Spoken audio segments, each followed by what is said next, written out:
Hello everyone, welcome to the Hindu analysis. My name is Sairam Sampath Rao. ఎలా ఉన్నారు అందరూ? మన హిందూ ఎనాలసిస్ రీసెంట్గా స్టార్ట్ చేసుకున్నాం. దానికి చాలా మంచి రెస్పాన్స్ అనేటటువంటిది రావడం అనేది జరిగింది. Thank you so much for all the support and all the love so far అమ్మ. సో మన వీడియోని వీలైతే 1.5x స్పీడ్లో కానీ లేకపోతే 1.25x స్పీడ్లో కానీ చూసే ప్రయత్నం చేయండి. So that you can save your time and దాంతోపాటు better and optimum class experience కూడా మీకు ఉంటుంది. ఓకేనా? నెక్స్ట్ చూడండి. So the Hindu analysis, the Hindu editorial analysis and other subjects యొక్క free PDFs and free initiatives కోసం మీరు మన టెలిగ్రామ్ ఛానల్లో జాయిన్ అవ్వచ్చు, సాయిరామ్ సంపత్రావ్ ఎడ్యుకేషన్. సో డిస్క్రిప్షన్లో మన టెలిగ్రామ్ ఛానల్ లింక్ ఉంటుంది. చక్కగా ఆ లింక్ని క్లిక్ చేసి మీరు చక్కగా జాయిన్ అవ్వండి. సాయిరామ్ సంపత్రావ్ ఎడ్యుకేషన్ ఇది మన ఇన్స్టాగ్రామ్ పేజ్ యొక్క నేమ్. మన ఇన్స్టాగ్రామ్ పేజ్ని ఫాలో అయ్యే ప్రయత్నం చేయండి. అక్కడ edu memes and other exciting aspects అనేటటువంటివి మీకు అక్కడ ఉంటాయి. So you will enjoy. And Sairam Sampathrao education, this is our YouTube channel. ఇంకా ఛానల్ని సబ్స్క్రైబ్ చేయలేదా? ఛానల్ని అర్జెంటుగా సబ్స్క్రైబ్ చేసే ప్రయత్నం చేయండి అండ్ వీడియోకి ఒక్క లైక్ ఇవ్వండి. Sairam Sampathrao education, this the Facebook page. మన ఫేస్బుక్ పేజ్ని కూడా లైక్ చేసే ప్రయత్నం చేయండి. ఎవరైనా నాకు ఈమెయిల్ చేయాలంటే this is my personal email ID. ఈ ఈమెయిల్ ఐడి ద్వారా మీరు నాకు ఈమెయిల్ చేయొచ్చు. అండ్ మై పర్సనల్ నెంబర్ చాలామంది అడుగుతున్నారు, 8500671913 అమ్మ. ఈ నెంబర్ సేవ్ చేసుకోండి. ఏమైనా క్వైరీస్ కానీ డౌట్స్ కానీ ఇష్యూస్ కానీ ఉంటే you can always contact me through WhatsApp or phone అయినా మీరు చేయొచ్చు. ఓకేనా? రైట్. మరి వితౌట్ ఎనీ ఫర్దర్ డే మన హిందూ ఎనాలిసిస్లోకి వెళ్ళిపోదామా? వినండి. సో ఈరోజు ద హిందూ ఎనాలిసిస్లో మనం మాట్లాడుకునే ఆర్టికల్స్ని ఇక్కడ నేను ప్లేస్ చేశాను ఫర్ యువర్ రెఫరెన్స్. ఒకసారి చెక్ చేయండి. ఓకేనా? నెక్స్ట్ చూడండి. ఈరోజు ద హిందూ ఎనాలిసిస్లో మనం మాట్లాడుకునే మొదటి ఆర్టికల్ చూడండి అమ్మా. Delay in government's flagship Pradhan Mantri Awas Yojana Gramin scheme to invite penalty. Very very important article regarding GS paper 2 నాన్న గవర్నెన్స్కి సంబంధించినటువంటి ఆర్టికల్. ఈ ఆర్టికల్ నేను ద హిందూలోని ఢిల్లీ ఎడిషన్లో పేజ్ నెంబర్ 10 నుంచి సెలెక్ట్ చేసుకోవడం అనేటటువంటిది జరిగింది. Very very very important article. ఈ ఆర్టికల్లోకి వెళ్లే ముందు మీ అందరికి ఒక చిన్న మాట. మన హిందూ ఎనాలిసిస్ వెనక కానీ మన యూట్యూబ్ ఛానల్లో అప్లోడ్ చేసే అన్ని వీడియోస్ వెనక కానీ చాలా ఎఫర్ట్స్ ఉంటాయి, చాలా హార్డ్ వర్క్ ఉంటుంది, చాలా టైమ్ అండ్ ఎఫర్ట్స్ పెట్టాల్సి ఉంటుంది. If you really want to acknowledge your efforts, please do hit that big fat like button. Explanation ఎలా ఉందనేది కామెంట్ చేయండి. మీ ఫ్రెండ్స్ అండ్ ఫెలో ఆస్పిరెంట్స్తో మన వీడియోస్ని షేర్ చేసే ప్రయత్నం చేయండి. ఛానల్ని ఇంకా సబ్స్క్రైబ్ చేసుకోకపోతే సబ్స్క్రైబ్ చేసుకోండి. ఓకేనా? నా కోసం ఒక్క లైక్ చేయండి. రైట్. అండ్ ఇంకొక చిన్న విషయం, యూపీఎస్సీ పెయిడ్ కోర్సెస్ కూడా మనం లాంచ్ చేసాం. యూపీఎస్సీ హిస్టరీ పెయిడ్ కోర్స్ ఉంది, యూపీఎస్సీ పాలిటీ పెయిడ్ కోర్స్ అనేటటువంటిది ఉంది. సో ఈ రెండు కోర్సుల యొక్క ఫీజు 5000 రూపీస్. కానీ ఈరోజు మీరు జాయిన్ అయితే కేవలం 599 రూపీస్కే మీకు కోర్సెస్కి యాక్సెస్ వస్తుంది. హిస్టరీలో మీ అందరికీ చాలామందికి తెలిసినటువంటి విషయమే, history with me will always be a beautiful journey. మీరు చాలా ఎంజాయ్ చేస్తారు క్లాసెస్ని. అండ్ పాలిటీ క్లాసెస్ కూడా మనకి మండే నుంచి స్టార్ట్ అవుతున్నాయి. Comprehensive classes plus notes provide చేయడం అనేటువంటి జరుగుతుంది. సో ఎవరైనా జాయిన్ అవ్వాలనుకుంటే 8500671913 దిస్ ఇస్ మై నెంబర్. నా నెంబర్కి మీరు మెసేజ్ పెట్టచ్చు. And optionals anthropology and sociology కూడా ఉన్నాయి. మామూలుగా ఫీజు 15,000, కానీ మీకోసం ఫీజు ఈ రోజులోపు జాయిన్ అయితే మీకు కేవలం 5000 రూపీస్కే రావడం అనేటటువంటిది జరుగుతుంది. కాంప్రహెన్సివ్ క్లాసెస్ నోట్స్ ఉంటాయి. ఎక్కువ డబ్బులు వేస్ట్ చేసుకోవద్దు. మీ అందరికీ తెలుసు డబ్బులు ఊరికే రావు. సో చక్కగా ద బెస్ట్ క్వాలిటీ క్లాసెస్కి చాలా తక్కువ ప్రైస్కి యాక్సెస్ పొందండి. ఏ టైంలో అయినా మీకు క్లాసులు నచ్చకపోయినా, నోట్స్ నచ్చకపోయినా, ఏ ఇష్యూ ఉన్నా you can always demand your full refund. అందులో సందేహమే అక్కర్లేదు. ఫీజు తక్కువ ఉంది కదా, క్లాసులు బాగుండవేమో అనుకోవద్దు. సో ఎక్కువ మందికి ఎడ్యుకేషన్, క్వాలిటీ ఎడ్యుకేషన్ రీచ్ అవ్వాలి అని చెప్పి, మాసెస్కి క్వాలిటీ ఎడ్యుకేషన్ తీసుకెళ్లాలని చెప్పి ఇంత తక్కువ ఫీజు పెట్టడం అనేటటువంటిది జరిగిందన్నమాట. రైట్. సో మరి ఆర్టికల్లోకి వెళ్ళిపోదాం. చూడండి. Delay in government's flagship Pradhan Mantri Awas Yojana Gramin scheme to invite penalty. Very very important.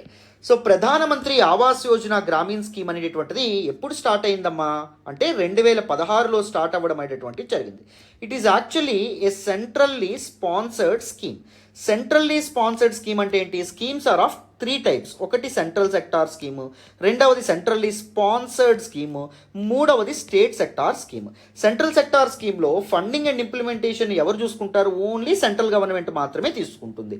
And centrally sponsored schemes అంటే ఏ స్కీమ్స్లో అయితే ఫండింగ్ అండ్ దాంతోపాటు implementation both centre and states చూసుకుంటాయో వాటిని సెంట్రల్లీ స్పాన్సర్డ్ స్కీమ్ అంటాం. సెంటర్ స్పాన్సర్ మాత్రమే చేస్తుంది.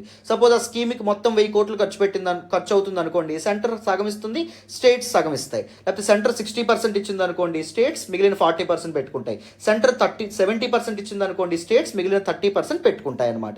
స్టేట్ సెక్టార్ స్కీమ్స్ అనేటటువంటివి రాష్ట్ర ప్రభుత్వాలే స్వయాన ఇంప్లిమెంట్ చేసి రాష్ట్ర ప్రభుత్వాల ఖర్చుతో కూడుకున్నటువంటి స్కీమ్స్. సపోజ్ మన తెలంగాణ గవర్నమెంట్ లాంచ్ చేసినటువంటి దళిత బంధు స్కీమ్, దళిత బంధు, రైతు బంధు, ఇలాంటి స్కీమ్స్ ఉన్నాయా, ఇవి ఇలాంటివి స్టేట్ సెక్టార్ స్కీమ్స్ కింద రావడం అనేటటువంటి జరుగుతుంది. ఇప్పుడు ఆంధ్రప్రదేశ్ గవర్నమెంట్ అమ్మ ఒడి స్కీమ్ ఉంది, అది స్టేట్ సెక్టార్ స్కీమ్ అనమాట. బట్ కానీ ప్రధానమంత్రి ఆవాస్ యోజన గ్రామీణ్ స్కీమ్ అనేటటువంటిది సెంట్రల్లీ స్పాన్సర్డ్ స్కీమ్. అంటే funding will be borne by both centre and states. 2016లో దీన్ని తీసుకురావడం అనేటువంటిది జరిగింది. సో దీనికి డెడ్ లైన్ ఎప్పుడు పెట్టారు అంటే 2022కి పెట్టారు. 2022 కల్లా గ్రామీణ ప్రాంతాల్లో ప్రజలకు కావాల్సినటువంటి గృహ నిర్మాణం చేయడం అనేటటువంటిది లక్ష్యంగా ఈ స్కీమ్ ఏదైతే ఉంటుందో దాన్ని తీసుకొచ్చారు. బట్ కోవిడ్-19 మధ్యలో చాలా డిలే తీసుకొచ్చింది, అంటే కన్స్ట్రక్షన్ ఇవన్నీ ఆగిపోయినాయి కదా. సో ఈ స్కీమ్ యొక్క డెడ్ లైన్ని 2024కి పొడిగించడం అనేటటువంటి జరిగింది. It is a political decision. ఎందుకంటే 2024లో మనకి ఎలక్షన్స్ ఉన్నాయి కదా, కేంద్రాల్లో ఉన్నాయి అండ్ దాంతోపాటు రాష్ట్రాల్లో ఉన్నాయి. అయితే ఇప్పుడు ఏం జరుగుతుంది, బీజేపీ కాకుండా ఇతర పొలిటికల్ పార్టీలు పరిపాలిస్తున్నటువంటి రాష్ట్రాల్లో ఈ స్కీమ్ అనేటటువంటిది బాగా డిలే అవుతుందంట. సపోజ్ మనకి వెస్ట్ బెంగాల్ కానీ, ఛత్తీస్గఢ్ కానీ, ఒడిషా కానీ, ఇలాంటి ఇవేవైతే ఉన్నాయో ఇలాంటి రాష్ట్రాల్లో బీజేపీ పరిపాలించట్లేదు, ఇతర గవర్నమెంట్స్ అనేటటువంటి ఉన్నాయి. సో ఆ ప్రాంతాల్లో ఈ స్కీమ్ చాలా మందకొడిగా సాగుతుంది, చాలా స్లోగా ముందుకెళ్తుంది. సో అందుకే ఈ డిలేస్ ఏవైతే ఉంటాయో వాటిని అవి లేకుండా ఈ స్కీమ్స్ స్పీడ్గా రన్ అవ్వడానికి సెంట్రల్ గవర్నమెంట్ ఇప్పుడు ఒక ఇంపార్టెంట్ డెసిషన్ తీసుకుంది. ఏంటి, ప్రధానమంత్రి ఆవాస్ యోజన గ్రామీణ్ స్కీమ్ ఏదైతే ఉందో ఈ ఫ్లాగ్షిప్ స్కీమ్లో ఒకవేళ డిలేస్ అనేటటువంటివి చేస్తే కేంద్రం అనేటటువంటిది రాష్ట్ర ప్రభుత్వాల మీద పెనాల్టీ వేస్తుంది అని చెప్పడం అనేటటువంటిది జరిగిందమ్మా. అర్థమైందా? సో మళ్ళీ ఒకసారి చెప్తున్నాను, ఈ స్కీమ్ సెంట్రల్లీ స్పాన్సర్డ్ స్కీమ్ 2016లో స్టార్ట్ అవ్వడం అనేటటువంటిది జరిగింది. సో డెడ్ లైన్ ఏంటి 2022. దేనికి డెడ్ లైన్, మొత్తం 2022కి 2.95 crore హౌసెస్ గృహాలు అనేటటువంటివి నిర్మిద్దాం అనుకున్నారు. కానీ కోవిడ్-19 వల్ల మధ్యలో పనులు అనేటటువంటివి ఆగినాయి కాబట్టి రివైజ్డ్ డెడ్ లైన్ అంతా 2024కి పొడిగించడం అనేటటువంటిది జరిగింది. బట్ 2024 కూడా స్కీమ్ టార్గెట్ రీచ్ అవ్వలేనటువంటి పరిస్థితి ఎక్కడ ఎక్కువగా కనిపిస్తుంది, నాన్ బీజేపీ స్టేట్స్ ఏవైతే ఉంటే అక్కడ కనిపిస్తుంది. సో దాన్ని కరెక్ట్ చేయడానికి మనకి ఏం చేస్తుంది, మనకి central government that is the union ministry of rural development వాళ్ళు ఏ రాష్ట్రాలు అయితే ఈ స్కీమ్ని స్లోగా ముందుకు తీసుకెళ్తున్నాయో దే విల్ అట్రాక్ట్ పెనాల్టీ, వాళ్ళకి పీనలైజ్ చేస్తామని చెప్పడం అనేది జరిగింది. ఈ కంటెక్స్లో మరి మొత్తం ఆర్టికల్ అంతా డిస్కస్ చేద్దామా, వినండమ్మా. So the present government that is Narendra Modi's government యొక్క flagship rural household scheme అయినటువంటి ప్రధానమంత్రి ఆవాస్ యోజన గ్రామీణ్ స్కీమ్ ఏదైతే ఉందో which was implemented by union ministry of rural development. So దానిలో చాలా డిలేస్ అనేటటువంటివి సెంట్రల్ గవర్నమెంట్ అబ్జర్వ్ చేస్తుంది. ఆ డిలేస్ చేసినటువంటి స్టేట్స్ ఏవైతే ఉంటాయో వాటికి పెనాల్టీస్ అనేటటువంటివి ఇంపోజ్ చేసే విధంగా సెంట్రల్ గవర్నమెంట్, ముఖ్యంగా union ministry of rural development వాళ్ళు ఆలోచన చేయడం అనేటటువంటిది జరిగిందనమాట. అర్థమైందా? సో ఫర్దర్గా డిలే అయితే state governments will have to bear that particular penalties. This the first time since the scheme started in April 2016. April 2016లో స్టార్ట్ అయింది స్కీమ్. చెప్పాను కదా 2022కి డెడ్ లైన్గా 2.95 crore హౌసెస్ ఏవైతే ఉంటాయో వాటిని కన్స్ట్రక్ట్ చేద్దామని అనుకున్నారు. బట్ 2022 కాస్త రివైజ్ డెడ్ లైన్ ఏం చేస్తారు, 2024 పెట్టారు. ఎందుకంటే because of COVID-19, right? So 2024 కూడా ఎవరైనా డిలే అనేటటువంటిది చేస్తే ఆ రాష్ట్రాల మీద పెనాల్టీస్, చర్యలు అనేటటువంటివి central government that is union ministry of rural development తీసుకోబోతుంది అని మినిస్ట్రీ నుంచి ఒక నోటిఫికేషన్ అనేటటువంటిది రిలీజ్ అవ్వడం అనేటటువంటిది జరిగిందమ్మా. Very very important. సో మరి ఇప్పుడు ప్రధానమంత్రి ఆవాస్ యోజన గ్రామీణ్ స్కీమ్ గురించి ఇంపార్టెంట్ ఆస్పెక్ట్స్ తెలుసుకుందామా, వినండి. సో ప్రధానమంత్రి ఆవాస్ యోజన గ్రామీణ్ స్కీమ్ అనేటటువంటిది ఎప్పుడు లాంచ్ అయింది, 1 April 2016 లాంచ్ అవ్వడం అనేటటువంటి జరిగింది. సో ఏ ఆబ్జెక్టివ్తో లాంచ్ అయింది, హౌసింగ్ ఫర్ ఆల్, అందరికీ, గ్రామీణ ప్రాంతాల్లో ఉన్నటువంటి అందరికీ సొంత ఇళ్ల నిర్మాణము అనేటటువంటి ఒక దీంతో ఒక ఆబ్జెక్టివ్తో అది స్టార్ట్ అవ్వడం అనేది జరిగింది. ఎప్పటికల్లా 2022 కల్లా 2.95 crore హౌసెస్ నిర్మిద్దాం అనుకున్నారు. It is actually an updated version of erstwhile rural housing scheme that is Indira Awas Yojana. Indiramma ఇల్లు అని మీరు వినే ఉంటారు, ఒకప్పుడు కాంగ్రెస్ గవర్నమెంట్ ఉండేటప్పుడు ఉంది. సో దానికి అప్డేటెడ్ వెర్షన్గా దీన్ని తీసుకురావడం అనేటువంటిది జరిగిందనమాట. అర్థమైందా?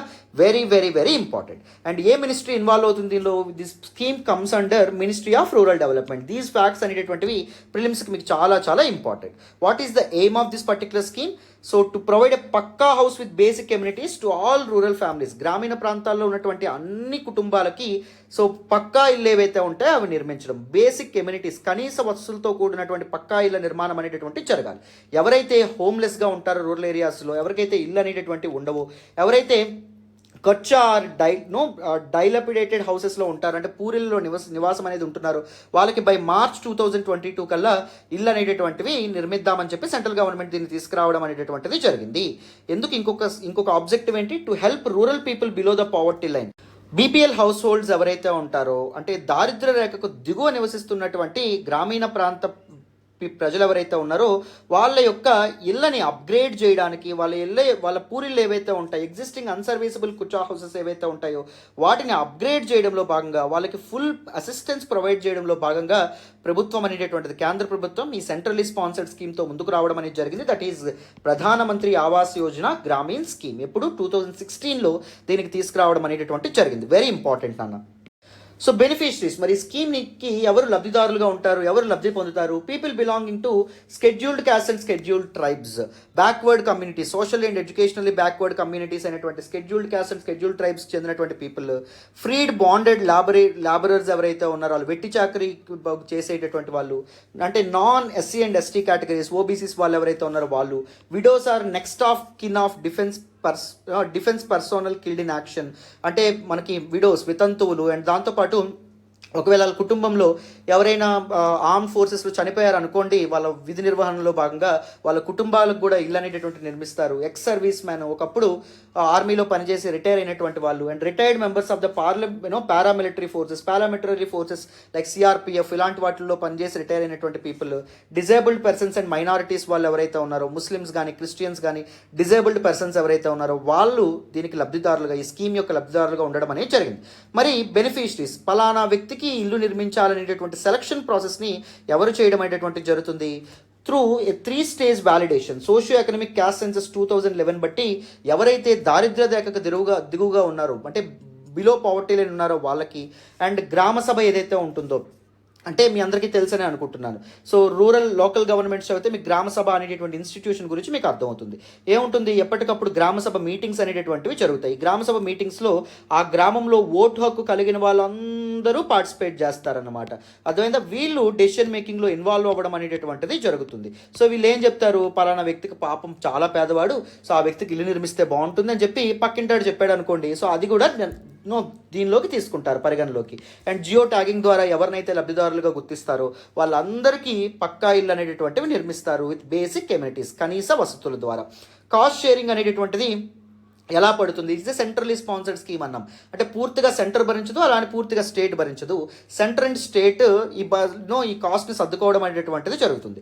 The cost of unit assistance is shared between centre and state governments in the ratio of 60:40 in plain areas, అంటే మైదానపు ప్రాంతాల్లో, అండ్ దాంతోపాటు పెద్ద పెద్ద రాష్ట్రాలు ఏవైతే ఉన్నాయో, ఆంధ్రప్రదేశ్, తెలంగాణ, లేకపోతే ఉత్తరప్రదేశ్, బీహార్, తమిళనాడు, కేరళ ఇలాంటి ప్రాంతాలు ఏవైతే ఉన్నాయో ఆ ప్రాంతాల్లో ఇళ్ల నిర్మాణానికి సెంట్రల్ గవర్నమెంట్ 60% భరిస్తుంది, 40% రాష్ట్రాలు భరించాలి. And 90:10 for the north east and hilly states. North east states ఏవైతే ఉన్నాయో అక్కడ ఉన్న గవర్నమెంట్స్కి ఇన్కమ్ తక్కువ ఉంటుంది కదా, అందుకే సెంటర్ కాస్త ఎక్కువ భరిస్తుంది. 90% సెంటరే భరిస్తుంది, 10% మాత్రమే ఆయా రాష్ట్ర ప్రభుత్వాలు అనేటటువంటివి భరిస్తాయి అన్నమాట.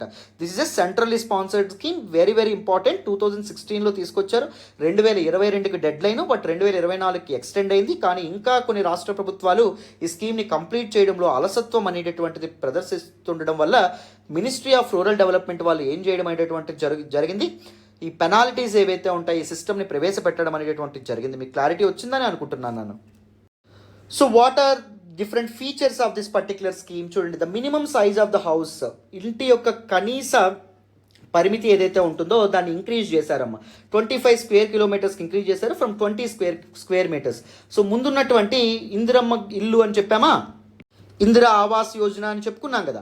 సో అప్పుడు minimum size of the house 20 square మీటర్సే ఉంది, బట్ ఇప్పుడు 25 స్క్వేర్ మీటర్స్కి పెంచారు విత్ హైజెనిక్ కుకింగ్ స్పేస్. ప్రతి ఇంటికి కుకింగ్ స్పేస్ కూడా పరిశుభ్రంగా ఉండేటట్టు చర్యలు తీసుకుంటున్నారు. The unit assistance has been increased from 70,000 to 1.20 in plain areas. So plain ఏరియాస్లో మైదాన ప్రాంతాల్లో ఇల్లు కట్టుకునే వాళ్ళకి ఎంత అసిస్టెన్స్ ఇస్తున్నారు? ముందు 70,000 ఇచ్చేవాళ్ళు, ఇప్పుడు 1,20,000 రూపాయలు ఇవ్వడం అనేటువంటి జరుగుతుంది. Versus hilly states, north eastern states and hilly states like Himachal Pradesh ఇలాంటివి ఉంటాయి కదా, ఉత్తరాఖండ్, సో అక్కడ 75,000 ముందు ఇచ్చేవాళ్ళు, ఇప్పుడు 1.30 lakh అది పెంచడం అనేటటువంటి జరిగింది. 1,30,000కి పెంచడం అనేటటువంటి జరిగింది. అండ్ దాంతోపాటు టాయిలెట్స్ కన్స్ట్రక్షన్కి అసిస్టెన్స్ అనేటటువంటిది కూడా ఇవ్వడం అనేటటువంటి జరుగుతుంది అండర్ స్వచ్ఛ భారత్ మిషన్ అనమాట. Swachh Bharat mission Gramin and MNREGA or any other dedicated sources of funding. So వీటి నుంచి డబ్బులు అనేటటువంటి టాయిలెట్స్ నిర్మాణం ఏదైతే ఉంటుందో, పరిశుభ్రమైనటువంటి మరుగుదొడ్ల నిర్మాణానికి డబ్బులు అనేటటువంటి ఫండ్స్ అనేటటువంటివి ఇస్తారనమాట. అండ్ దాంతోపాటు పైప్ డ్రింకింగ్ వాటర్ అనేటటువంటిది అందిస్తారు. సో మంచినీళ్ళు ఏవైతే ఉంటాయో ఆ ప్రతి ఇంటికి అందేటట్టు చేస్తారు. ఎలక్ట్రిసిటీ కనెక్షన్ బెటర్గా ఇస్తారు. ఎల్పిజి గ్యాస్ కనెక్షన్ అనేటటువంటిది ఇవ్వడం అనేటటువంటి జరుగుతుంది. Different government programmes are also to be attempted. And వీళ్ళకి డిఫరెంట్ గవర్నమెంట్ ప్రోగ్రామ్స్ ఏవైతే ఉంటాయో వాటికి కూడా వీళ్ళు లబ్ధిదారులుగా ఉండడం అనేటటువంటి జరుగుతుంది. డిఫరెంట్ గవర్నమెంట్ స్కీమ్స్ ద్వారా ఇవన్నిటిని అందించడం అనేటటువంటిది జరుగుతుంది అనమాట. For example national rural drinking water programme ఏదైతే ఉంటుందో దాని ద్వారా డ్రింకింగ్ వాటర్ అనేటువంటిది ప్రొవైడ్ చేస్తారు. అలాగే ఎలక్ట్రిక్ కనెక్షన్కి ఒక ప్రోగ్రాము, ఎల్పిజి గ్యాస్ కనెక్షన్కి ఇవ్వడానికి ఒక ప్రోగ్రాము, వీటన్నిటి ద్వారా వీటిని కూడా ప్రొవైడ్ చేయడం అనేది జరుగుతుంది. తద్వారా ఒక ఫుల్ ప్లెజ్డ్ హౌసెస్ పేదలకి పంచాలనేటటువంటి ప్రయత్నంలో central government this particular scheme ఏదైతే ఉందో దాన్ని తీసుకురావడం అనేటటువంటి జరిగింది నాన్న. సో ప్రధానమంత్రి ఆవాస్ యోజన గ్రామీణ్తో పాటు ప్రధానమంత్రి ఆవాస్ యోజన అర్బన్ అనేటటువంటి స్కీమ్ని కూడా తీసుకొచ్చారు. సో ఇప్పుడు 25 జూన్ 2015లో లాంచ్ అవ్వడం అనేటటువంటి జరిగింది. It intends to provide housing for all in urban areas by 2022. 2022కి అర్బన్ ఏరియాస్లో ఉన్నటువంటి this below poverty line people ఎవరైతే ఉంటారో అండ్ ఎవరైతే విడోస్ కానీ ఇందా మనం మాట్లాడుకున్న బెనిఫిషరీస్ వాళ్ళందరికీ ఇళ్ల నిర్మాణం అనేటటువంటిది చేపట్టాలనుకుంటున్నారు. This is implemented by ministry of housing and urban affairs. Very very important. అది మినిస్ట్రీ ఆఫ్ రూరల్ డెవలప్మెంట్ దాన్ని ఇంప్లిమెంట్ ప్రధానమంత్రి ఆవాస్ యోజన గ్రామీణ్ని ఇంప్లిమెంట్ చేయడం అనేటటువంటి జరుగుతుంది. మరి what are different features of this particular Pradhan Mantri Awas Yojana urban scheme? చూడండి, it addresses urban housing shortage among the urban poor including the slum dwellers by ensuring a pucca house to eligible urban poor. So ఎవరైతే urban ఏరియాస్లో నివసిస్తున్నటువంటి అర్హులైన పేదలు ఎవరైతే ఉంటారో వాళ్ళందరికీ పక్కా ఇల్లు నిర్మించాలనేటటువంటి ఒక అత్యున్నతమైనటువంటి ఆశయంతో, ముఖ్యంగా స్లమ్ ఏరియాస్లో ఉన్నటువంటి వాళ్ళు, హౌసెస్ అనేటటువంటివి హోమ్లెస్ పీపుల్ ఎవరైతే ఉంటారో వాళ్ళందరికీ ఇళ్ల నిర్మాణం అనేటటువంటిది చేపట్టాలని చెప్పి ఈ స్కీమ్ని లాంచ్ చేశారు. The mission covers the entire urban area consisting of statutory towns.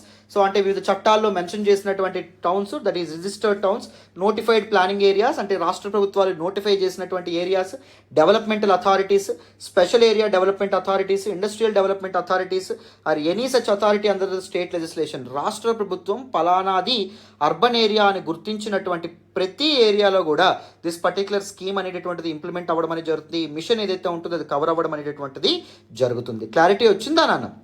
So these are different features. Pradhan Mantri Awas Yojana urban స్కీమ్లో నిర్మించబడుతున్నటువంటి అన్ని హౌసెస్ కూడా బేసిక్ ఎమ్యూనిటీస్ అనే ఉంటాయి. టాయిలెట్, మరుగుదొడ్లు, వాటర్ సప్లై, ఎలక్ట్రిసిటీ, కిచెన్ ఇవన్నీ ప్రొవైడ్ చేయడం అనేటువంటి జరుగుతుంది. And this mission also promotes women empowerment, మహిళా సాధికారతను కూడా ప్రమోట్ చేయడం అనేటువంటి జరుగుతుంది.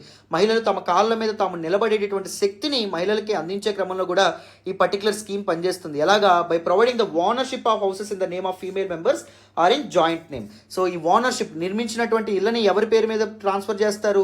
ఆ ఇంట్లో ఉన్నటువంటి ఆడవాళ్ళు ఎవరైతే ఉన్నారో వాళ్ళ పేరు మీద రాసివ్వడం అనేటటువంటిది జరుగుతుంది. దస్తావేజులు వాళ్ళ పేరు మీద ఉంటాయి. ప్రిఫరెన్స్ ఈజ్ ఆల్సో, ఇప్పుడు ఎందుకు అలా జరిగితే ఏమవుతుంది? ఆస్తి ఎవరి పేరు మీద ఉంటే వాళ్ళ వాయిస్ ఇంట్లో రైజ్ దీనిలో ఉండడం అనేది జరుగుతుంది. వాళ్ళ వాయిస్కి వాళ్ళ యొక్క ఒపీనియన్ అనేటటువంటిది గౌరవింపబడడం అనేది జరుగుతుంది. సో ఆ విధంగా గవర్నమెంట్ ఆలోచించింది అనమాట. Preference is also given to differently abled persons, అంటే this physically handicapped people, senior citizens, scheduled caste, scheduled tribes, other backward classes, minority, single women, transgender and other weaker and vulnerable sections of the society ఎవరైతే ఉన్నారో వాళ్ళని ముఖ్యంగా లబ్ధిదారుల లిస్టులో తీసుకుంటారనమాట. These are the major beneficiaries అని చెప్పి majorly వీళ్ళు లబ్ధిదారులు అవ్వడం అనేటటువంటి జరుగుతుంది. ఈ సెలక్షన్ ప్రాసెస్ అంతా స్టేట్ గవర్నమెంట్ అఫీషియల్స్ చూసుకుంటారు. అర్థమైందా? So this is a centrally sponsored scheme. Very very very important. మీ అందరికీ దిస్ పర్టికులర్ టాపిక్ ఏదైతే ఉందో, దిస్ పర్టికులర్ ఆర్టికల్ ఎందుకు వచ్చింది న్యూస్లో ఆర్టికల్స్లోకి. And the background of this particular article ఇదంతా అర్థమైందని అనుకుంటాను. This particular article is both important for both prelims and mains examination as well.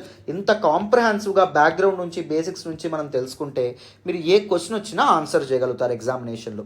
ఓకేనా? వీటన్నింటి వెనక మరొకసారి చెప్తున్నాను, చాలా ఎఫర్ట్స్ ఉంటాయి. మీరు ఇచ్చేటటువంటి ఒక్క లైక్ మాకు చాలా ఎంకరేజ్మెంట్ ఉంటుంది, నాకు కానీ నా టీంకి కానీ. Please do hit that big fat like button. నా కోసం ఒక్క హెల్ప్ అనేటటువంటిది చేయండి. వీలైతే మన కోర్సెస్లో కూడా జాయిన్ అయ్యే ప్రయత్నం చేయండి. నన్ను నమ్మండి, ద బెస్ట్ క్వాలిటీ క్లాసెస్కి మీరు యాక్సెస్ పొందొచ్చు. ఓకేనా? రైట్ నాన్న, నెక్స్ట్ చూడండి అమ్మా. ఈరోజు ద హిందూ ఎనాలిసిస్లో మనం మాట్లాడుకునే నెక్స్ట్ ఆర్టికల్ చూడండి. Centre cites law to deny seats to Ukraine returnees. Very very important article regarding GS paper 2 అమ్మ. ఇంటర్నేషనల్ రిలేషన్స్కి సంబంధించినటువంటి ఆర్టికల్ అండ్ దాంతోపాటు గవర్నాన్స్కి సంబంధించినటువంటి ఆర్టికల్ కూడా. ఈ ఆర్టికల్ నేను ద హిందూలోని ఢిల్లీ ఎడిషన్లో పేజ్ నెంబర్ 8 నుంచి సెలెక్ట్ చేసుకోవడం అనేటటువంటిది జరిగింది. Very very important article. So ఏం లేదు, కాంటెక్స్ట్ ఆఫ్ దిస్ ఆర్టికల్ చూద్దాం, జాగ్రత్తగా వినండి. మీ అందరికీ తెలుసు, మన దేశం నుంచి, దట్ ఈజ్ ఇండియా నుంచి చాలామంది స్టూడెంట్స్ యూరోపియన్ కంట్రీస్ ఏవైతే ఉన్నాయో, ముఖ్యంగా లో ఎకానమీ యూరోపియన్ కంట్రీస్ ఏవైతే ఉన్నాయో అక్కడికి వెళ్ళి మెడిసిన్ కోర్సెస్ అనేటటువంటివి పర్స్యూ చేస్తారు. ఎందుకు అంటే ఇండియాలో మెడిసిన్ చదవడానికి కాస్ట్ అనేటటువంటిది ఎక్కువ ఉంటుంది, చాలా ఫీజులు కట్టాల్సి ఉంటుంది. దాంతోపాటు సీట్ అనేటటువంటిది ఎక్వైర్ చేసుకోవడం కూడా మన మెడికల్ కాలేజెస్లో చాలా కష్టం, రైట్? సో అందుకోసం అని చెప్పి ఇండియా నుంచి మెడిసిన్ చదవాలనుకునేటటువంటి చాలామంది students Ukraine, Poland, Romania, Belarus ఇలాంటి కంట్రీస్కి ట్రావెల్ చేయడం అనేటటువంటిది జరుగుతుంది, అక్కడ మెడికల్ కోర్సెస్ ఏవైతే ఉన్నాయో పర్స్యూ చేయడానికి. అయితే రీసెంట్గా ఈ ఇయర్ ఫిబ్రవరిలో ఏం జరగడం అనేటటువంటిది జరిగింది, యుక్రెయిన్ ఏదైతే ఉందో యుక్రెయిన్ వెస్ట్కి దగ్గరగా వెళ్తుందని చెప్పి, మా నేషనల్ సెక్యూరిటీకి అది భంగం కలుగుతుంది, నేషనల్ సెక్యూరిటీకి అది థ్రెట్ అని చెప్పి రష్యా ఏం చేసింది, యుక్రెయిన్ మీద మిలిటరీ ఆపరేషన్ని అనౌన్స్ చేయడం అనేటటువంటిది జరిగింది. యుక్రెయిన్లో ఒక వార్ లైక్ సిచ్యువేషన్ ఎప్పుడైతే ఎరైజ్ అవ్వడం అనేటటువంటిది జరిగిందో, యుక్రెయిన్ నుంచి చాలా దేశాలు వాళ్ళ యొక్క సిటిజన్స్ ఎవరైతే ఉన్నారో పౌరుల్ని వెనక్కి తీసుకురావడం అనేటటువంటిది జరిగింది. అండ్ దాంతోపాటు ఈవెన్ ఇండియా కూడా ఒక ఎవాక్యుయేషన్ ప్రోగ్రామ్ని లాంచ్ చేసింది. దాన్నే మనం ఆపరేషన్ గంగా అని చెప్పి చెప్తాం, రైట్? ఆపరేషన్ గంగా ద్వారా యుక్రెయిన్లో చిక్కున్నటువంటి మన భారత విద్యార్థులు ఎవరైతే ఉన్నారో వాళ్ళందరినీ వెనక్కి తిరిగి తీసుకురావడం అనేటటువంటిది జరిగింది. మరి ఇక్కడ సమస్య ఏంటంటే, వెనక్కి తిరిగి వచ్చిన తర్వాత ఈ విద్యార్థుల యొక్క పరిస్థితి ఏంటి, ఈ విద్యార్థుల యొక్క భవిష్యత్ అనేటటువంటిది ఒక సందిగ్ధంలో, ఒక క్వశ్చన్ మార్క్లో పడ్డం అనేటటువంటిది జరిగింది. అక్కడ ఫస్ట్ ఇయర్, సెకండ్ ఇయర్ చదువుతున్నటువంటి వాళ్ళు మరి వాళ్ళ రెస్ట్ ఆఫ్ ద కోర్స్ ఏదైతే ఉంటుందో దాన్ని ఎక్కడ కంప్లీట్ చేస్తారు అనేటటువంటి క్వశ్చన్ అనేటటువంటిది అరైజ్ అయింది. సో స్టూడెంట్స్ అందరూ ఏం చేశారు, different student bodies and different political parties, different NGOs వీళ్ళ యొక్క సహాయంతో సుప్రీంకోర్టుని ఆశ్రయించారు. ఏమని పిటిషన్ పెట్టుకోవడం అనేటువంటిది జరిగింది, ఇండియాలో ఉన్నటువంటి నేషనల్ మెడికల్ కమిషన్ ఏదైతే ఉందో అది మమ్మల్ని యాక్సెప్ట్ చేయాలి, ఎక్కడ ఇండియాలో ఉన్నటువంటి మెడికల్ కాలేజెస్లో మమ్మల్ని అడ్మిట్ చేసుకోవాలి, మేము ఇండియాలో ఉన్నటువంటి మెడికల్ కాలేజెస్లో మేము మిగిలినటువంటి కోర్సుని కంప్లీట్ చేస్తాము, తద్వారా డాక్టర్లు అవుతాము, తద్వారా మా భవిష్యత్ అనేటటువంటిది బాగుపడుతుంది అని చెప్పి సుప్రీంకోర్టుని ఆశ్రయించారన్నమాట. సుప్రీంకోర్టులో ఈ చాలా పిటిషన్స్ ఎప్పుడైతే వచ్చినాయో సుప్రీంకోర్టు ఏమడిగింది, గవర్నమెంట్ మీరు సమాధానం చెప్పండి అని చెప్పి ప్రభుత్వానికి అడిగింది. మరి గవర్నమెంట్ ఏ విధమైన రిప్లై ఇచ్చింది అంటే, గవర్నమెంట్ ఏమంది అంటే, యుక్రెయిన్ రిటర్నీస్ ఎవరైతే ఉన్నారో, యుక్రెయిన్ నుంచి భారతదేశానికి తిరిగి వచ్చినటువంటి విద్యార్థులు ఎవరైతే ఉన్నారో వాళ్ళని ఇండియన్ మెడికల్ కాలేజెస్లో చేర్పించడానికి ఎటువంటి చట్టం అనేటటువంటిది లేదు, ఒక హోలిస్టిక్ లా అనేటటువంటిది లేదు, వాళ్ళ యొక్క కోర్స్ కంటిన్యూ చేయించగలిగేటటువంటి విషయాన్ని గవర్న్ చేయడానికి ఎటువంటి లా లేదు. సో అందుకే మేమేం చేయలేము అని చెప్పడం అనేటటువంటి జరిగింది. దాంతోపాటు ఒక వే ఫార్వర్డ్ కూడా చెప్పింది, కావాలంటే దీస్ పీపుల్ ఎవరైతే యుక్రెయిన్ రిటర్నీస్ ఉన్నారో, యుక్రెయిన్ నుంచి తిరిగి వచ్చినటువంటి విద్యార్థులు ఎవరైతే ఉన్నారో వాళ్ళు యుక్రెయిన్లో ఉన్నటువంటి వాళ్ళ యూనివర్సిటీ బోర్డుకు ఒక పర్మిషన్ పెట్టుకోండి, ఒక లెటర్ రాయండి. ఏమని లెటర్ రాస్తారంట, సో మేము ఇలా వెనక్కి రావడం అనేటువంటిది జరిగింది కదా, మా భవిష్యత్ అనేటటువంటిది క్వశ్చన్ మార్క్లో పడింది కదా, సో మేము మా మిగిలినటువంటి కోర్స్ని మేము ఇతర దేశాల్లో కంప్లీట్ చేస్తాము, ఇతర దేశాల్లో కంప్లీట్ చేసి అక్కడ పరీక్షలు రాస్తాము, సర్టిఫికెట్ని మీరు మాకు ఇవ్వండి అని చెప్పి వాళ్ళ యూనివర్సిటీస్కి లెటర్ పెట్టుకోండి, మా తరపు నుంచి మా ఎక్స్టర్నల్ అఫైర్స్ మినిస్ట్రీ నుంచి కూడా మేము సహాయం చేస్తాము అని చెప్పి గవర్నమెంట్ అనేటువంటిది వే ఫార్వర్డ్ చూపించడం అనేది జరిగిందనమాట. ఇది మనకి న్యూస్లోకి వచ్చిందమ్మా, అర్థమైందా? ఇది అసలు కథ. మరి ఇప్పుడు దీన్ని డీటెయిల్గా అనలైజ్ చేసే ప్రయత్నం చేద్దామా, జాగ్రత్తగా వినండి. సో గవర్నమెంట్ సుప్రీంకోర్టుకి ఏం చెప్పింది, that the law doesn't allow undergraduate medical students ఎవరైతే ఉన్నారో, ఎవరైతే ఉక్రెయిన్లో ఉన్నటువంటి వార్ లైక్ సిచ్యువేషన్ని తప్పించుకొని భారతదేశానికి తిరిగి వచ్చారో, they to be accommodate in Indian medical colleges, వాళ్ళందరినీ ఇండియన్ మెడికల్ కాలేజెస్లో వాళ్ళకి సీట్లు ఇవ్వగలిగేటటువంటి చట్టం ఏది మనకు లేదు, చట్టం అనేటటువంటిది ఎలో చేయదు అని చెప్పి గవర్నమెంట్ సుప్రీంకోర్టు ముందు వాపోవడం అనేటటువంటిది జరిగింది. సుప్రీంకోర్టులో వచ్చినటువంటి రైజ్ అయినటువంటి పిటిషన్స్కి సమాధానంగా చెప్పడం అనేటటువంటిది జరిగిందనమాట. సో చూడండి, so far as students are concern there are no provisions either under the Medical Council Act of 1956, medical council act of 1956లో కానీ, national medical commission act of 2009 కానీ, లేకపోతే అదర్ రెగ్యులేషన్స్, అదర్ నార్మ్స్ ఏవైతే ఉన్నాయో వాటిలో ఎటువంటి provisions లేవు. So వేరే దేశాల్లో మెడిసిన్ సగం చేసి ఇండియన్ మెడికల్ కాలేజెస్లో మిగిలిన సగం పూర్తి చేసేటటువంటి వెసులుబాటుని, ఆ సౌకర్యాన్ని కల్పించే, ఫెసిలిటీని కల్పించేటటువంటి ఎటువంటి ప్రొవిజన్స్ లేవు అని చెప్పి మనకి గవర్నమెంట్ చెప్పడం అనేటటువంటి జరిగింది. The national medical commission would accept completion of their remaining course in other foreign countries. చెప్పాను కదా ఏం చెప్పింది, నేషనల్ మెడికల్ కమిషన్ ఒక వే ఫార్వర్డ్ ఇచ్చింది. వీళ్ళు వాళ్ళ పేరెంట్ యూనివర్సిటీ ఇన్ యుక్రెయిన్లో ఏ యూనివర్సిటీ కింద అయితే మెడికల్ కోర్స్ వాళ్ళు స్టార్ట్ చేశారో వాళ్ళ యొక్క పర్మిషన్తో అదర్ ఫారిన్ కంట్రీస్లో వాళ్ళు ఏంటి దిస్ పర్టికులర్ వాళ్ళ కోర్స్ అనేటటువంటిది కంప్లీట్ చేసి ఆ పేరెంట్ యుక్రెయిన్ యూనివర్సిటీ ఏదైతే ఉంటుందో దాని నుంచి సర్టిఫికేట్ పొందొచ్చు అని చెప్పాను కదా. Further after such completion, course complete అయిన తర్వాత the certificate of course completion are degree is expect to be issued by the parents institutions in Ukraine యొక్క పేరెంట్ ఇన్స్టిట్యూషన్స్ ఏవైతే ఉన్నాయో అవి వాళ్ళ దగ్గర నుంచి తీసుకోవచ్చు అని చెప్పి గవర్నమెంట్ చెప్పడం అనేటటువంటి జరిగింది. అంతేగాని మేము మన ఇండియాలో ఉన్నటువంటి మెడికల్ కాలేజెస్లో అయితే సీట్లు ఇప్పించలేమని చెప్పి చెప్పిందనమాట ప్రభుత్వం. And why these universities left India, భారతదేశంలో మెడికల్ కాలేజెస్లో చదవకుండా వాళ్ళు ఎందుకు బయట యూనివర్సిటీస్లో మెడిసిన్ అనేది కంప్లీట్ చేద్దాం అనుకున్నారు? నీట్లో వాళ్ళకి మార్క్స్ అనేటటువంటి మార్క్స్ సరిగ్గా అప్టైన్ అవ్వాలి, అదొక కారణం. Affordability of medical education in foreign countries, ఇండియాలో కంటే ఇతర దేశాల్లో, ముఖ్యంగా these growing and developing European countries ఏవైతే ఉన్నాయో చెప్పాను కదా ఇందాక, యుక్రెయిన్ కానీ, బెలారస్ కానీ, రొమానియా కానీ, పోలాండ్ కానీ, ఇలాంటి కంట్రీస్లో ఖర్చు తక్కువ పడుతుంది కాబట్టి వాళ్ళు వెళ్ళడం అనేటటువంటిది జరిగింది. In case the students with poor merit are allowed admission to premier medical colleges. So ఈ ఇండియాలో ఉన్నటువంటి ప్రీమియర్ మెడికల్ కాలేజెస్లో తక్కువ మార్కులు సెక్యూర్ చేసుకున్నటువంటి ఈ స్టూడెంట్స్ని ఒకవేళ చేర్చుకుంటే there may be several litigations from desirous candidates who could not get seats in these colleges.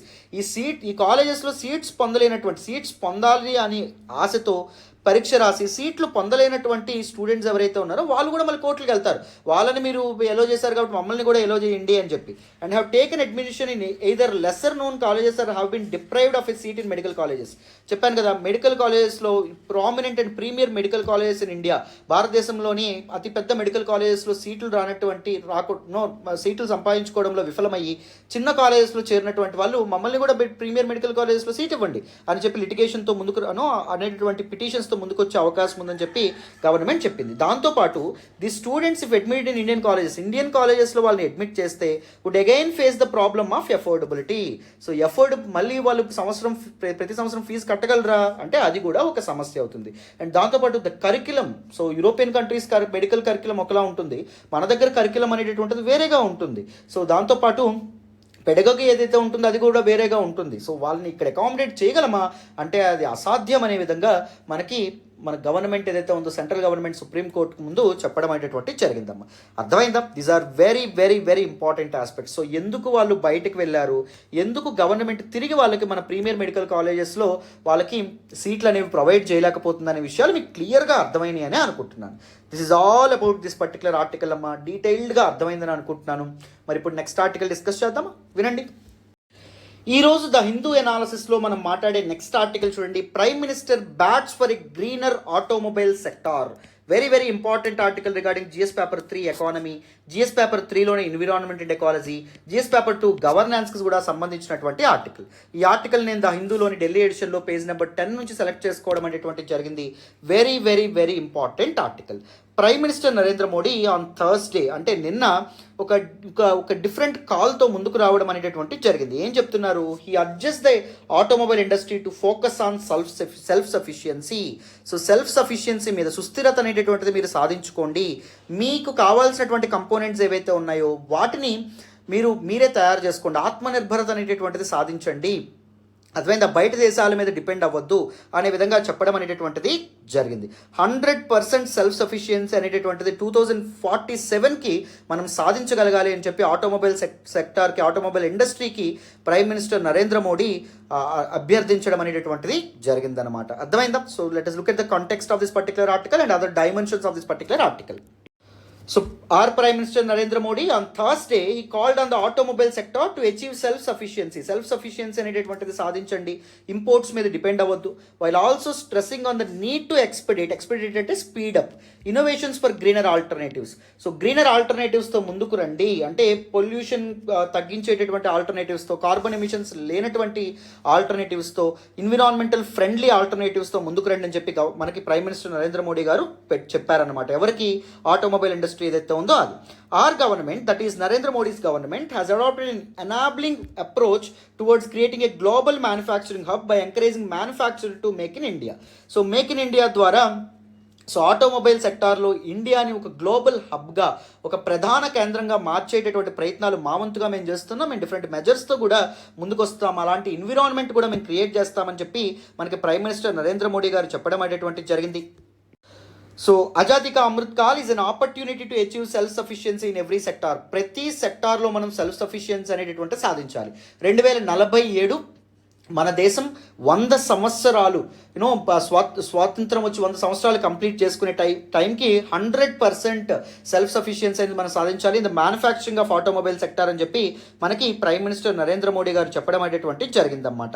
His message to the industry at the 62nd annual convention of the society of Indian automobile manufacturers. Annual convention of the society of Indian automobile manufacturers this particular మీటింగ్లో వర్చువల్గా participate చేసినటువంటి prime minister Narendra Modi ఈ రకమైనటువంటి ఆలోచనలతో ముందుకు రావడం అనేటటువంటి జరిగింది. And is very necessary as well. మన ఆటోమొబైల్ సెక్టర్ అనేటటువంటి సెల్ఫ్ సఫిషియెంట్ అవ్వడం, ఇండియా ఒక ఆటోమొబైల్ ఇండస్ట్రీలో ఒక గ్లోబల్ హబ్గా మారే పొటెన్షియల్ ఇండియాకు ఉంది కాబట్టి ఆ పొటెన్షియల్ని లివరేజ్ చేసుకొని మనం ఎదిగే ప్రయత్నం చేయాలన్నమాట. అది మనకి ఇక్కడ చెప్పుకోవచ్చు. So electric vehicles and automobile sector అనేటటువంటిది బాగా ముందుకి గ్రో అవ్వడంలో భాగంగా గవర్నమెంట్ తీసుకొచ్చినటువంటి ఇంపార్టెంట్ స్కీమ్ చూడండి, FAME scheme, faster adoption and manufacturing of electric and hybrid vehicles in India. It is a part of the national electrical mobility mission plan అనమాట. అర్థమైందా? So electric vehicles అనేటటువంటివి ఇండియాలో పెంచాలి, ఇండియాలో దాని వాడకం పెరగాలనేటటువంటి ఆశయంతో తీసుకొచ్చినటువంటి mission. Main thrust of FAME యొక్క మెయిన్ ఆశయం ఏంటంటే it is to encourage electric vehicles by providing subsidies provide చేయడం ద్వారా మ్యానుఫ్యాక్చరర్స్ ఎవరైతే ఉంటారో వాళ్ళకి తక్కువ కాస్ట్ పడాలి, సో దట్ వాళ్ళు కన్జ్యూమర్స్కి తక్కువ కాస్ట్కి ఇస్తారు. ఎప్పుడైతే ఎలక్ట్రిక్ వెహికల్స్ తక్కువ కాస్ట్కి వస్తాయో ఎలక్ట్రిక్ వెహికల్స్ యొక్క వాడకం అనేది పెరుగుతుంది, పీపుల్లో ఇంట్రెస్ట్ కూడా గ్రో అవుతుంది అని చెప్పి మనం అర్థం చేసుకోవచ్చు. The scheme is aimed at incentivising all vehicle segments. అంటే కేవలం కార్లో లేకపోతే బైక్లో కాకుండా ఈవెన్ బస్సెస్, ట్రక్స్ ఇవన్నీ ఎలక్ట్రిక్ వెహికల్స్ తయారవ్వాలి, ఆటోమొబైల్ ఇండస్ట్రీ అంతా ఎలక్ట్రిఫై అవ్వాలి అనేటటువంటి ఉద్దేశంతో ఈ ఫేమ్ స్కీమ్ ఏదైతే ఉంటుందో దాన్ని తీసుకురావడం అనేటటువంటి జరిగింది. దీనిలో 2 phases అనేవి ఉంటాయి, phase 1 and phase 2. First phase అనేటటువంటిది 2015లో స్టార్ట్ అవ్వడం అనేటటువంటి జరిగింది.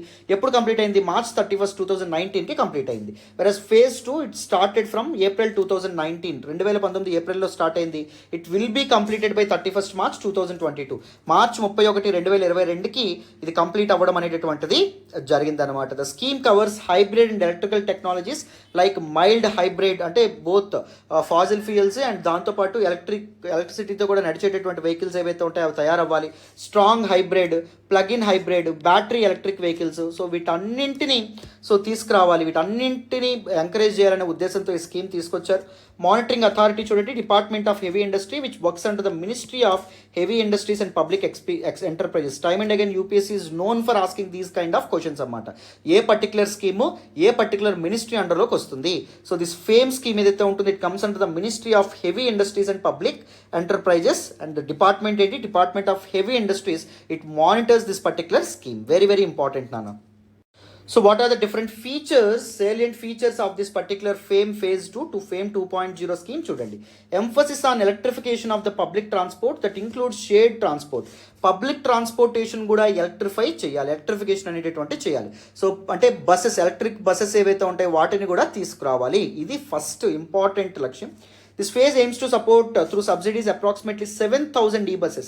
Electric buses 7,000కు పైగా ఎలక్ట్రిక్ బస్సెస్ ఇండియన్ రోడ్స్ మీద తిరగాలి. 5 lakh ఈ3 వెహికల్స్ 55,000 ఈ4 వెహికల్స్ అంటే 4 వీలర్ వెహికల్స్ ఏవైతే ఉంటాయో ఇవన్నీ తీసుకురావాలి passenger cars. And 10 lakh E two vehicles అంటే మనకి ఈ2 వీలర్స్ ఏవైతే ఉంటాయో తెలుసని అనుకుంటున్నాను. ఐ మీన్ మీకు బైక్స్ కానీ ఇవేవైతే ఉంటాయో స్కూటీస్ కానీ ఎలక్ట్రిక్ బైక్స్ ఎలక్ట్రిక్ స్కూటర్స్ వీటిని తీసుకురావాలని చెప్పి గవర్నమెంట్ ఆలోచనలో ఉంది. In 3 wheel and 4 wheel segment, incentives will be applicable mainly to vehicles used for public transport or registered for commercial purpose. So ఎక్కువగా ఇన్సెంటివ్స్ దేనికి అప్లై అవుతాయంట 3 వీలర్ అండ్ 4 వీలర్ సెగ్మెంట్లో ఎక్కువగా public ట్రాన్స్పోర్టేషన్కి ఉపయోగించే వాళ్ళకి ఎక్కువ ఇన్సెంటివ్స్ వస్తాయి అదర్ దాన్ ప్రైవేట్ ట్రాన్స్పోర్ట్. అంటే cars వీటన్నిటికి కాకుండా బస్సులు వీటన్నిటికి మ్యానుఫ్యాక్చరర్స్ ఎవరైతే ఉన్నారో వాళ్ళకి గవర్నమెంట్ ఇన్సెంటివ్స్ అనేటటువంటిది ఇస్తుంది. ఇన్ ద 2 వీలర్ సెగ్మెంట్ ఏదైతే ఉందో the focus will be on the private vehicles.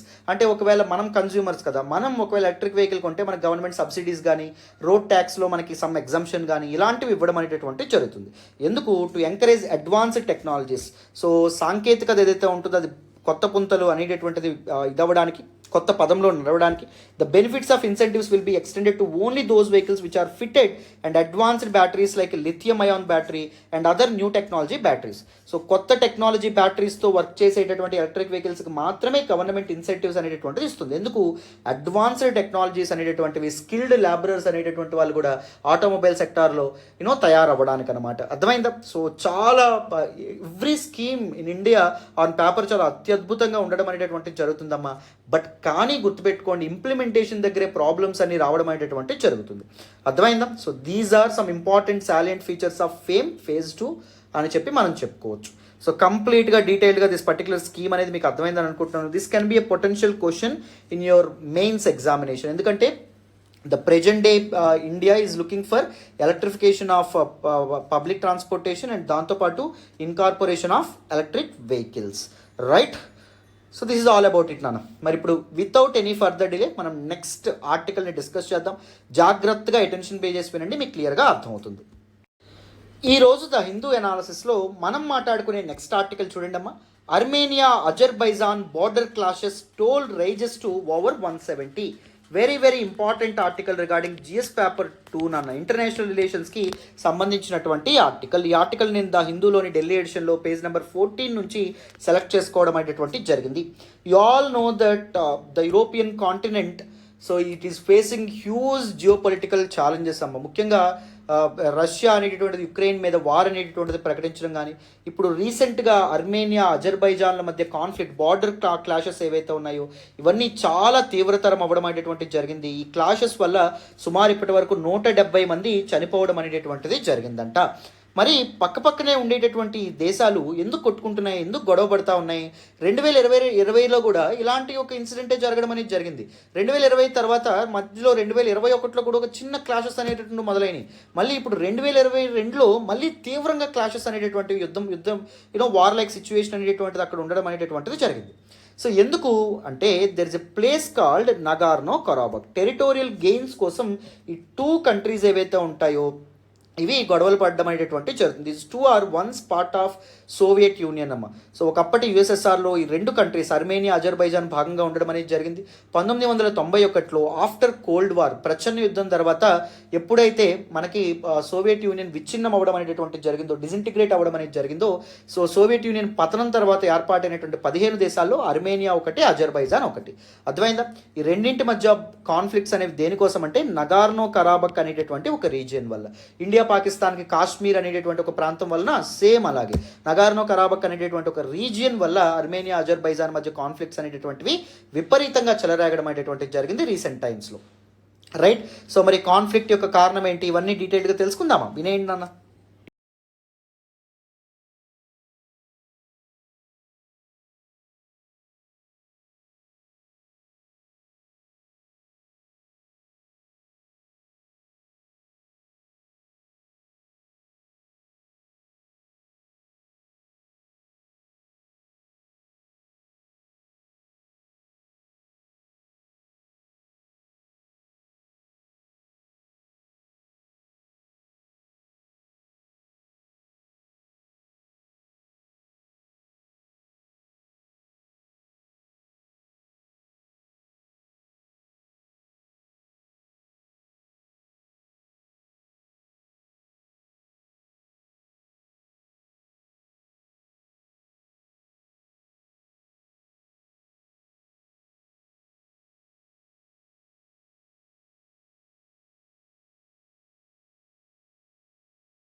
ఎప్పుడు లాస్ట్ ఇయర్. మరి రష్యా అంత కష్టపడి ఈ పర్టికులర్ ఇష్యూని రిజాల్వ్ చేస్తే మళ్ళీ ఇప్పుడు వాళ్ళ గొడవకి తగాదాలకు రావడం అనేటువంటి జరిగింది.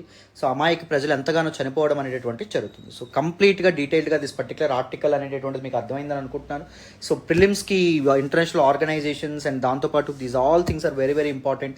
సో డీటెయిల్డ్గా జాగ్రఫీతో సహా మీకు క్లియర్గా అర్థమైందని అనుకుంటున్నాను. So this is all about this particular article నాన్న. సో మరి ఇప్పుడు నెక్స్ట్ ఆర్టికల్ మాట్లాడదాం, జాగ్రత్తగా అటెన్షన్ పే చేసి వినండి.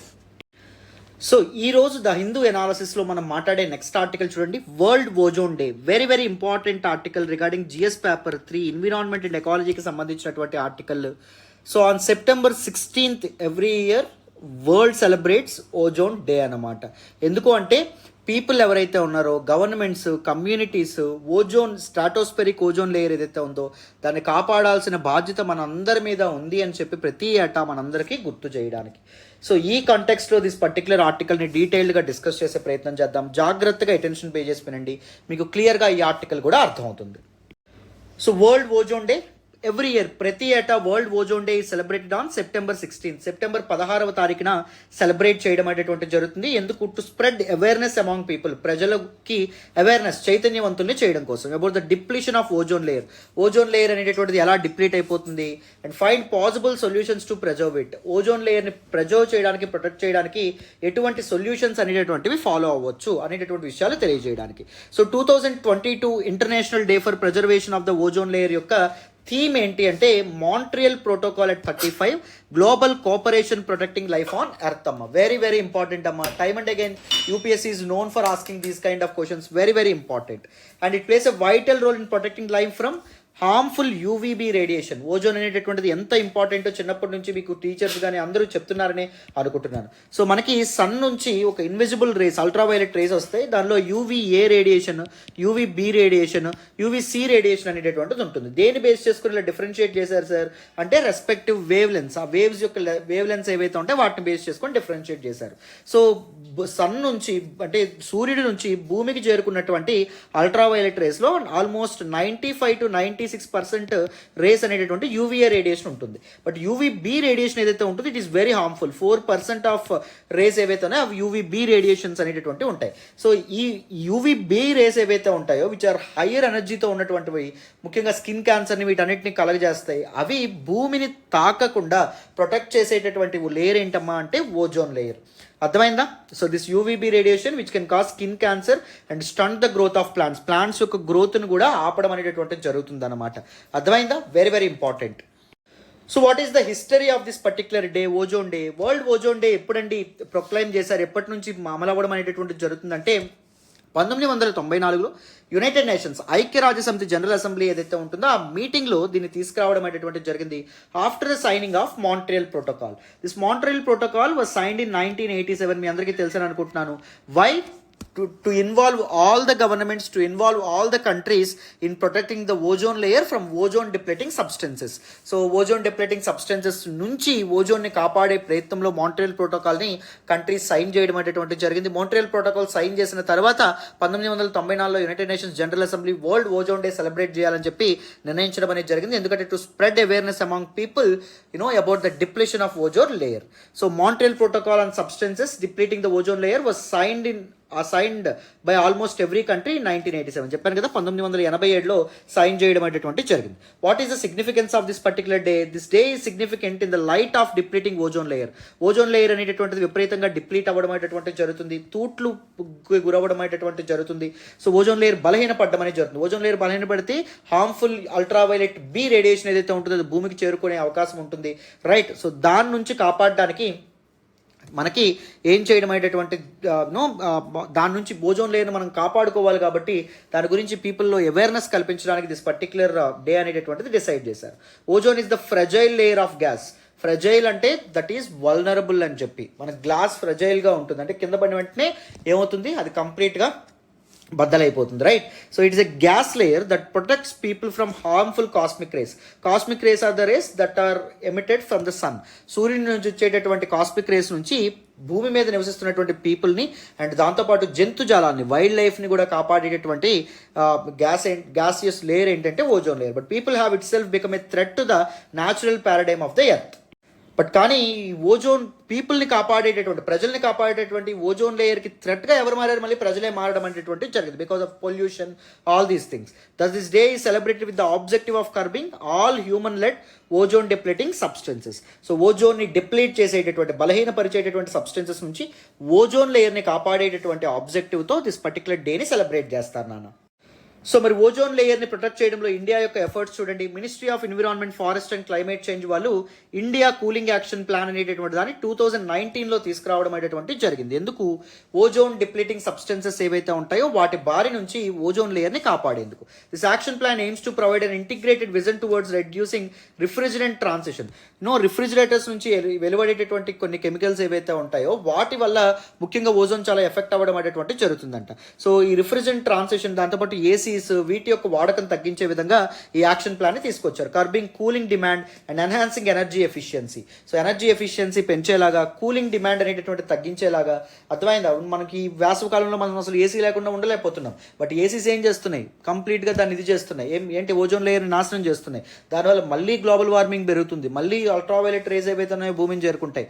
మళ్ళీ తిరిగి మానవాళికి, జంతుజాలానికి చాలా నష్టం అనేటటువంటి చేకూరుతుంది.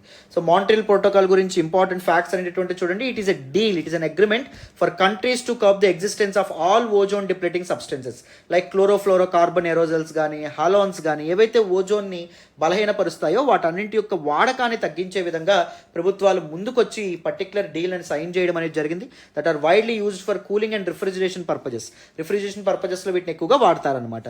The usage of these harmful substances had resulted in a hole in the ozone layers in Antarctica. So వీటిని ఎక్కువగా వాడడం వల్ల అంటార్క్టికాలో ఏం జరిగింది? ఓజోన్ లేయర్స్లో హోల్స్ అనేటటువంటి పడ్డాయి. అందుకే అంటార్క్టికా ఎవరైనా వెళ్తే సో వాళ్ళు సన్ స్క్రీన్ లోషన్స్ గట్రా రాసుకుంటారనమాట. ఎందుకంటే అల్ట్రావైలెట్ రేస్ యొక్క ప్రభావం చాలా ఎక్కువగా ఉండమని జరుగుతుంది. This whole was discovered in 1970.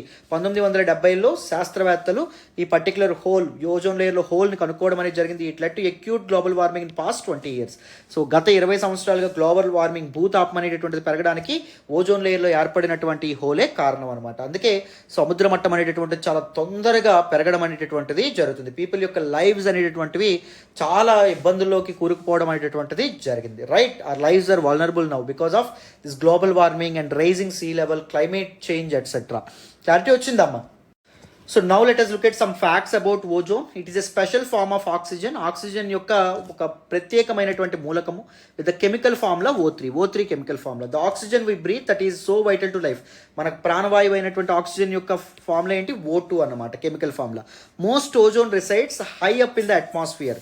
So ఈ వాతావరణం ఏదైతే ఉంటుందో, అట్మాస్ఫియర్ ఏదైతే ఉంటుందో దానికి పైన ఉండడం అనేటటువంటిది జరుగుతుంది ఓజోన్ స్ట్రాటోస్ఫియర్లో. Between 10 and 40 kilometers above earth surface. భూమి యొక్క సర్ఫేస్కి 10 to 40 kilometers మధ్యలో ఒక గ్యాసియస్ లేయర్ ఏదైతే ఉంటుందో అది ఉండడం అనేటటువంటి జరుగుతుంది. దాన్నే మనం ఓజోన్ లేయర్ అని చెప్తాం. This region is called stratosphere and it contains about 90% of all the ozone in the atmosphere. అట్మాస్ఫియర్లో ఉన్నటువంటి ఆల్ ద ఓజోన్ అక్కడే ఉండడం అనేటటువంటి జరుగుతుంది. And there are 2 types of ozone. One is good ozone and second one bad ozone అనమాట. What exactly is this good ozone and second one bad ozone ఏంటి తెలుసుకునే ప్రయత్నం చేద్దాం. Ozone occurs naturally in the earth's upper atmosphere.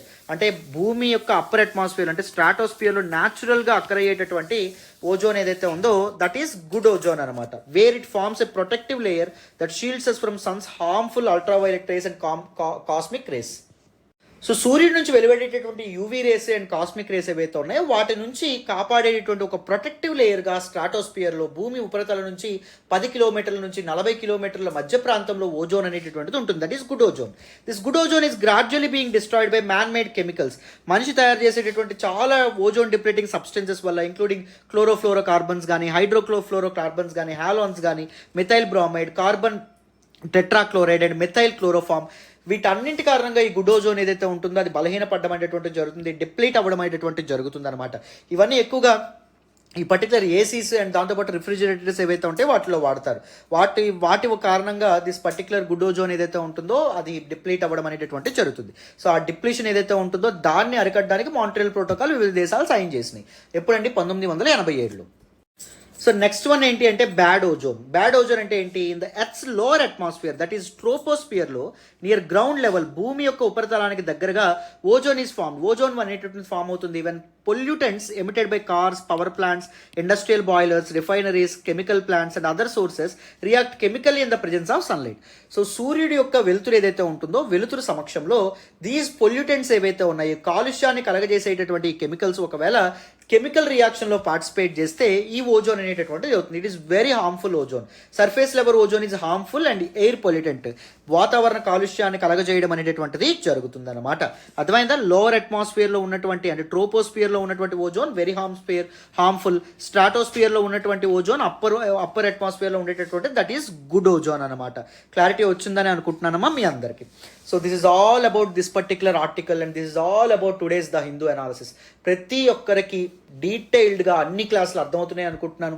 మళ్ళీ చెప్తున్నాను, all these classes వెనక చాలా efforts ఉంటాయి, చాలా హార్డ్ వర్క్ ఉంటుంది, చాలా టైం తీసుకోవడం అనేది జరుగుతుంది. If you really want to acknowledge your efforts, please do hit that big fat like button. Explanation ఎలా ఉందనేది కామెంట్ చేయండి. మీ ఫ్రెండ్స్ అండ్ ఫెలో ఆస్పిరెంట్స్కి మన వీడియోస్ కూడా షేర్ చేసే ప్రయత్నం చేయండి. థ్యాంక్ యూ సో మచ్ నాన్న. అండ్ ఈ రోజుతో ఆఫర్ ఎండ్ అవుతుంది. ఎవరైనా జాయిన్ అవ్వాలంటే 8500671913 ఈ నెంబర్కి ఫోన్ చేసి చక్కగా జాయిన్ అవ్వచ్చు. మళ్ళీ చెప్తున్నాను. ఓకేనా? రైట్ నాన్న. బాయ్ నాన్న.